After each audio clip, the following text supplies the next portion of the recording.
not alone in experiencing the effects of my seeing. I'm not alone in experiencing the effects of my seeing.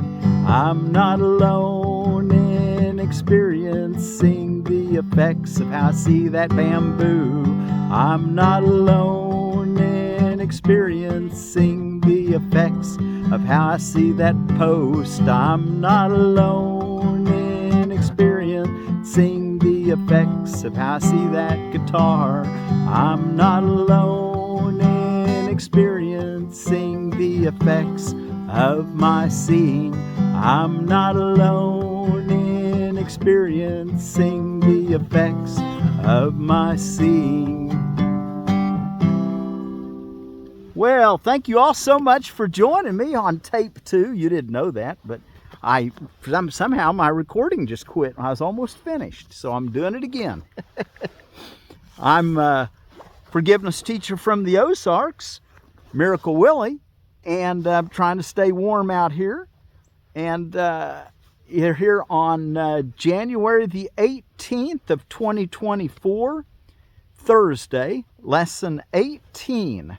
Let me put my gloves on, and let's look at lesson 18 here. I am not alone in experiencing the effects of my seeing. The idea for today is another step in learning that the thoughts which give rise to what you see are never neutral or unimportant. It also emphasizes the idea that minds are joined, which will be given increasing stress later on. Today's idea does not refer to what you see as much as how you see it. Today's idea does not refer to what you see as much as how you see it.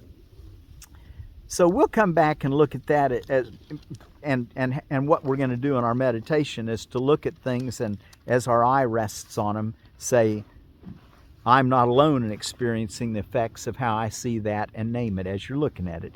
And we're only going to do this 3 to 4 times a day, and you're only spending a minute or so for each of these. So it's not a real long devotion, but it'll build on itself towards the end.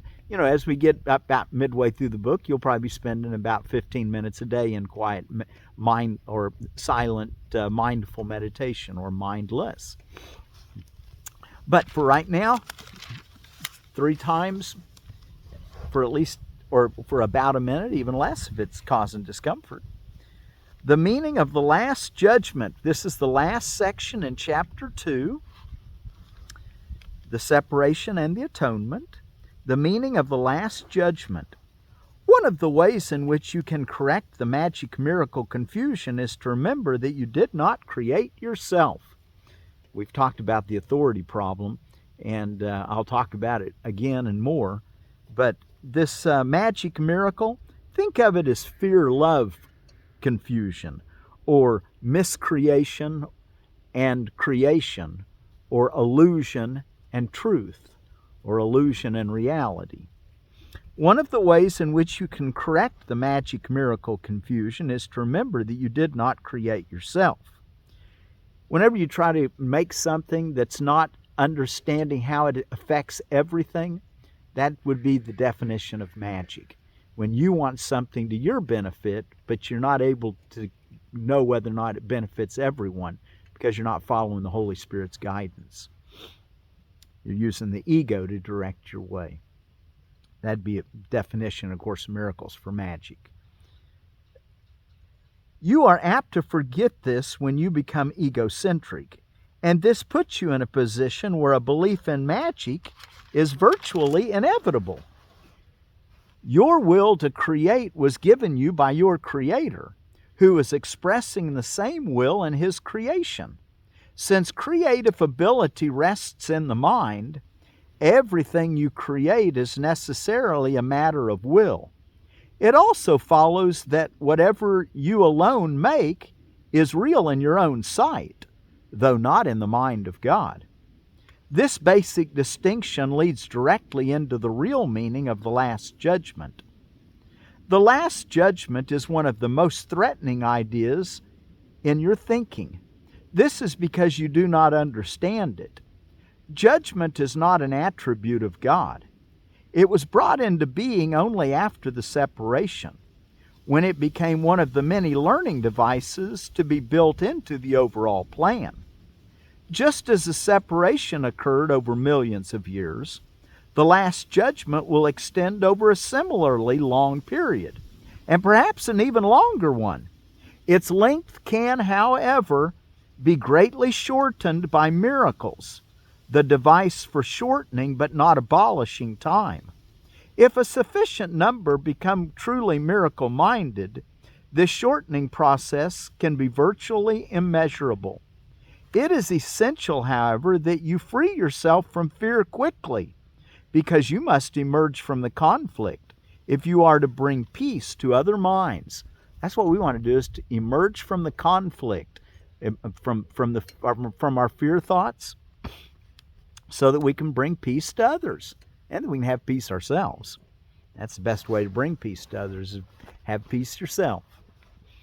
Paragraph 3. The Last Judgment is generally thought of as a procedure undertaken by God. Actually, it will be undertaken by my brothers with my help, says Jesus. It is a final healing rather than a meting out of punishment, however much you may think that punishment is deserved. Punishment is a concept totally opposed to right-mindedness, and the aim of the Last Judgment is to restore right-mindedness to you. The Last Judgment might be called a process of right evaluation. It simply means that everyone will finally come to understand what is worthy and what is not. After this, the ability to choose can be directed rationally. Until this distinction is made, however, the vacillation between free and imprisoned will cannot but continue. Paragraph 4. The first step toward freedom involves a sorting out of the false from the true. This is a process of separation in the constructive sense and reflects the true meaning of the apocalypse. And I looked up that word apocalypse, and it means the complete destruction of the world. But the way I think he really means it here is the complete undoing of the world, the complete removal of miscreation, or the thoughts of the ego. Everyone will ultimately look upon his own creations and choose to preserve only what is good, just as God himself looked upon what he had created and knew that it was good. At this point, the mind can begin to look with love on its own creations because of their worthiness. At the same time, the mind will inevitably disown its miscreations, which without belief will no longer exist. And the last paragraph of this section, paragraph 5. The term Last Judgment is frightening not only because it has been projected onto God, but also because of the association of last with death. This is an outstanding example of upside-down perception. If the meaning of the Last Judgment is objectively examined, it is quite apparent that it is really the doorway to life. No one who lives in fear is really alive. No one who lives in fear is really alive. And remember, he said that he wants us to let go. He can't take care of our fear for us. We have to do that ourselves. But he can shape time and space to come in accord to help us along. But we have to be the ones to say, okay, I'm going to let go of this fear and find in place of it our true self. No one who lives in fear is really alive.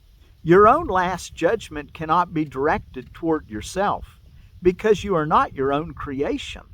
You can, however, apply it meaningfully and at any time to everything you have made and retain in your memory only what is creative and good. This is what your right-mindedness cannot but dictate.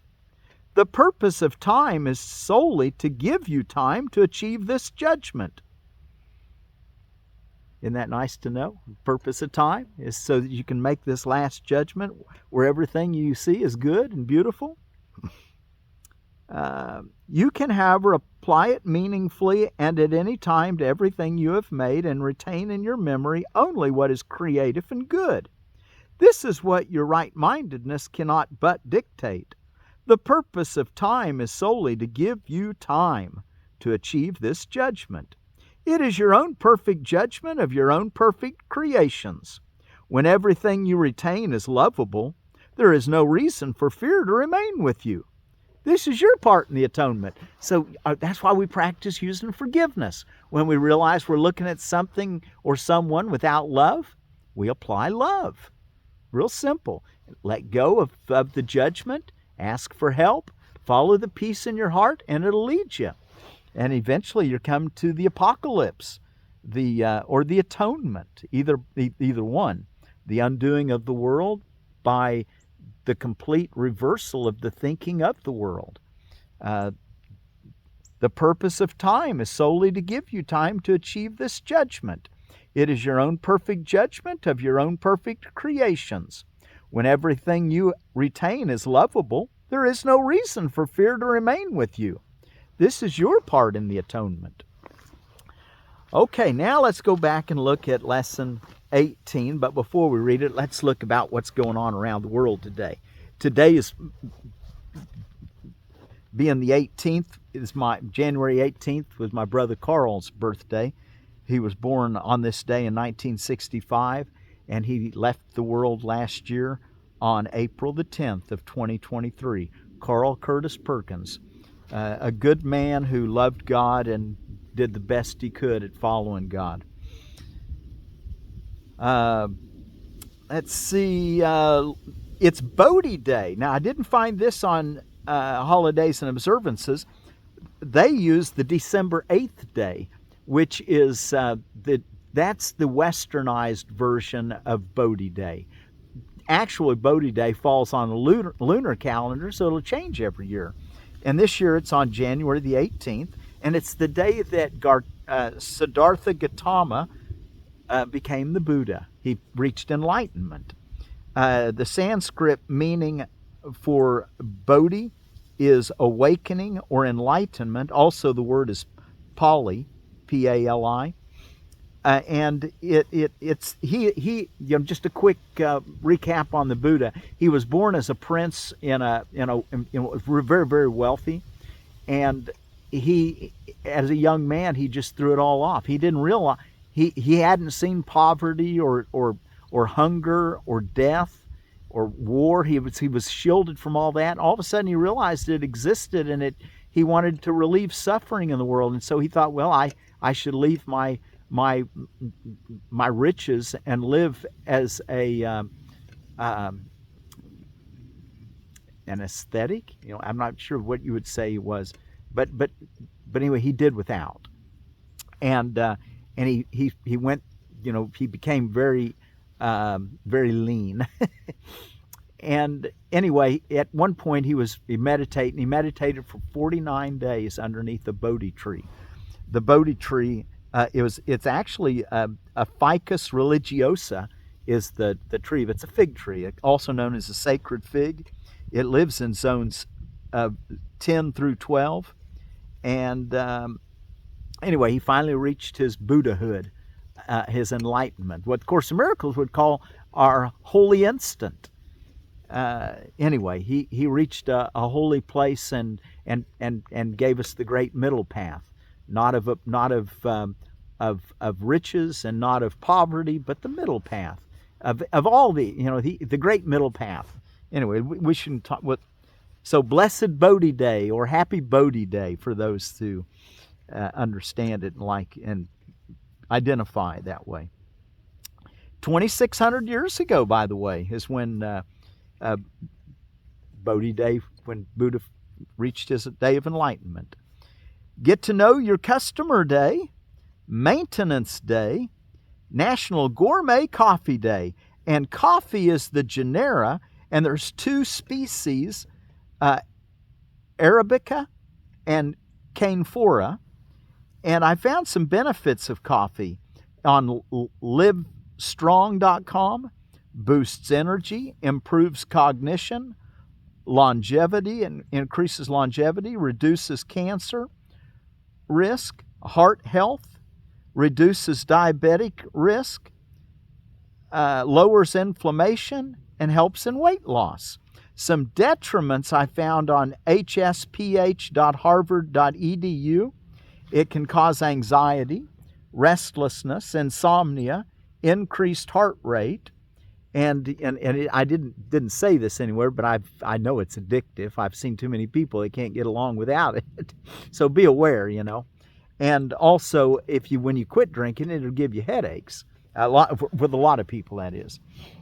So anyway, be aware. Coffee may have a lot of good benefits if you have to stay awake, or if you.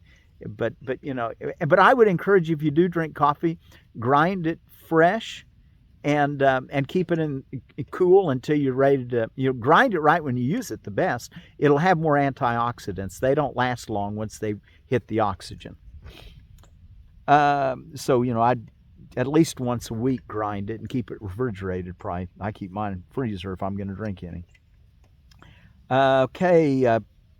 Peking Duck Day. Peking duck dates back. It's a particular way to cook duck, I guess.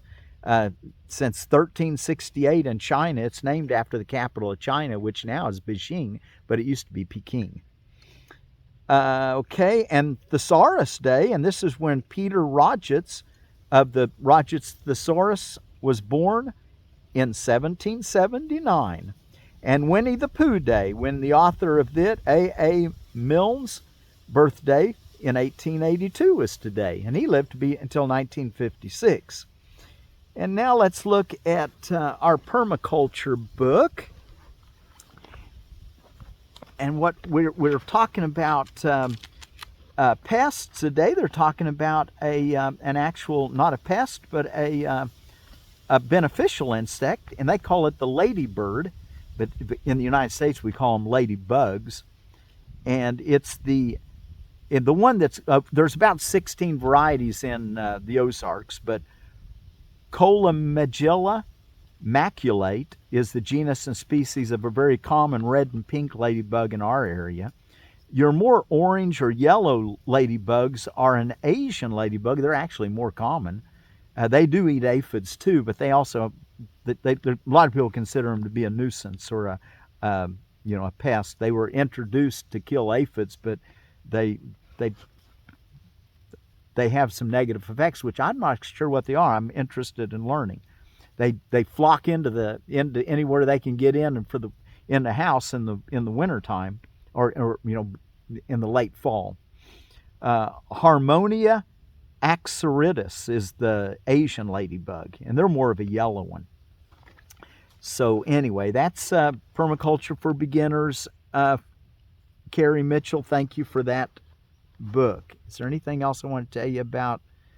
No, that's probably enough for there. And let's take a look at one more pomegranate, and I think that finishes all of them out of Edible Landscaping. It's the Surh Anor pomegranate, which is I forget the genus and species. I didn't write it down either, and we all know what I've been talking about it every day. Did I not write it down this time? I did not. Granatum, Punica granatum, I think that's it. Surh Anor pomegranate. The Surh Anor is a pink variety with high quality large fruit. It is slow to break bud, which makes it resistant to late winter cold. Surh Anor is also resistant to high humidity problems in the summer. Self-fertile, zone 7 through 9.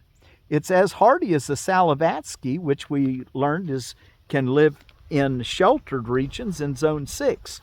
So plant your pomegranate in the Ozarks, particularly in zone 6 of the Ozarks, which most of the Ozarks, zone 6, on the south side of a big, tall rock wall or a house or a building of some sort. It gets a little north protection from the north. Okay, now let's take a look. I am not alone in experiencing the effects of my seeing. And yesterday we talked about a word from peace was salam. Assalamu alaikum is how they usually say it in the Arabic world. Let's use our Jewish word or Hebrew word for peace today. Shalom. Okay, I am not alone in experiencing the effects of my seeing.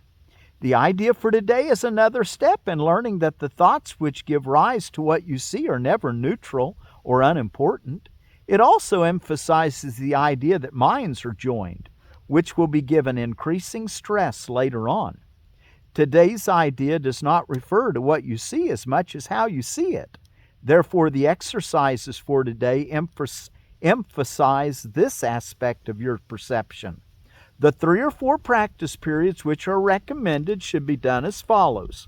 Look about you, selecting subjects for the application of the idea for today as randomly as possible, and keeping your eyes on each one long enough to say, I am not alone in experiencing the effects of how I see, and then name the thing that you see. That I see whatever you see. Conclude each practice period by repeating the more general statement, I am not alone in experiencing the effects of my seeing. A minute or so, or even less, will be sufficient for each practice period. So let's do one right now if my phone doesn't cut off again. And if it does, Shaloam. I'm not alone in experiencing the effects of my seeing, and we'll try having just a short little meditation with it, and you can fill in the blank when I hum. I'm not alone in experiencing the effects of my seeing. I'm not alone in experiencing the effects of my seeing. I'm not alone in experiencing the effects of how I see that post. I'm not alone in experiencing the effects of how I see that bamboo. I'm not alone in experiencing the effects of how I see. Fill it in now. I'm not alone in experiencing the effects of how I see. I'm not alone in experiencing the effects of how I see. I'm not alone in experiencing the effects of how I see them. I'm not alone in experiencing the effects of how I see. I'm not alone in experiencing the effects of how I see. I'm not alone in experiencing the effects of how I see. I'm not alone in experiencing the effects of how I see. I'm not alone in experiencing the effects of my seeing. I'm not alone in experiencing the effects of my seeing. I'm not alone in experiencing the effects of my seeing. Well, thank you all so much for joining me today. I am not alone in experiencing the effects of my seeing. Shalom.